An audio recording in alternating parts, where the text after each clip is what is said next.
Hello guys, magandang umaga. Ang daan na to mga guys ay matatagpuan sa Sumilaw, Malaybalay City.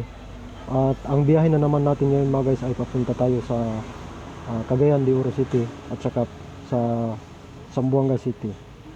At kung mapapansin nyo mga guys at saka mapagmasdan nyo, maganda ang kanilang daan dito at saka yung kanilang view. Kasi mga guys, ang view nila dito ay bundok. Bundok talaga ang ano dito mga guys, ang kanilang lugar.